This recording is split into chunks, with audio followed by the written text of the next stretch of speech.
who controls the web? The spider controls the web. And the spider is at a level that you never see. It's not Tony Blair, he's a strand. The Bush family, they're a strand. Even the Rockefellers are a strand. The real power that's manipulating all this, you never see. It operates from the shadows. So it's operating to a central dictating policy. And this is why you're seeing the same things happen in all different countries at the same time. It's because the orders and the policy are coming from a central point.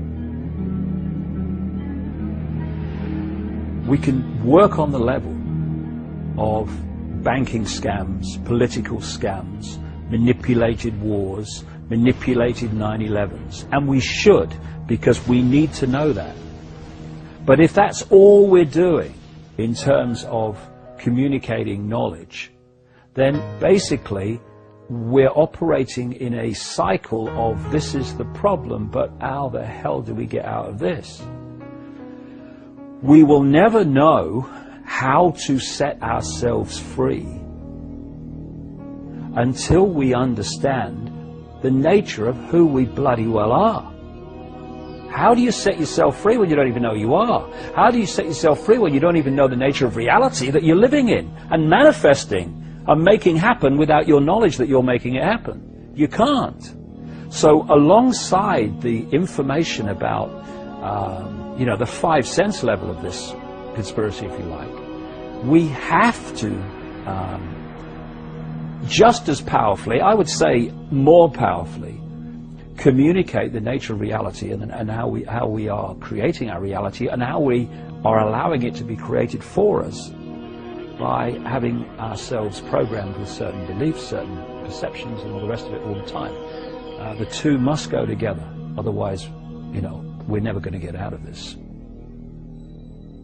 If I tell you that's a computer and you are infinite consciousness, I'm not telling you anything you don't already know. I'm telling you what you've forgotten. Because what happens is you come into this world and with this knowledge suppressed, it's like someone once said, you imagine you come into the world and someone tells you that 2 and 2 equals 5. Your parents tell you that from the earliest age, 2 and 2 equals 5. You then go to kindergarten and nice teachers tell you that 2 and 2 equals 5. You then go to school and teachers at junior school, senior school, they tell you 2 and 2 equals 5. By now, all your mates who've been through the same system, they're telling you 2 and 2 equals 5, and if you say it equals 4, they laugh at you. You then go to university, and professors with letters after the name, moustaches, they say 2 and 2 equals 5, you know. Oh no, it equals 4. No, I've been doing this 50 years. I've been all the best brains in the world. It equals 5. That boy will not go far. And then you turn the telly on, and someone's going, good evening, 2 and 2 equals 5. Now the weather, right?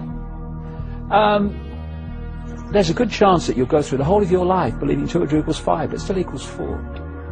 And what this information about the nature of reality is doing, basically it's saying, do you remember 2 and 2? 4. Oh yes! And this is why this has such an impact on people. When they hear it, something goes, this is true. This is true, because they're remembering it.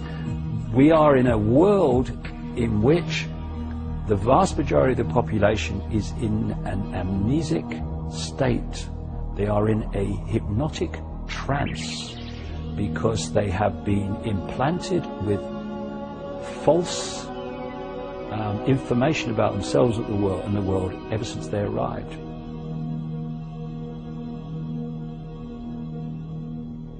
All freedom is our natural and eternal right, not the gift of some dark suit or uniform to decide if it's going to give it to us or not.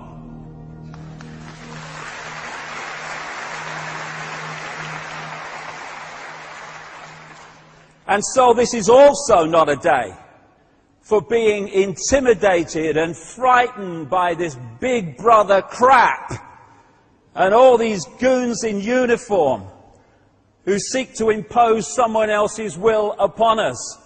It's just about exposing the way they're seeking to enslave us so we can see the game and therefore not play it. In fact, my attitude to Big Brother can be summed up thus.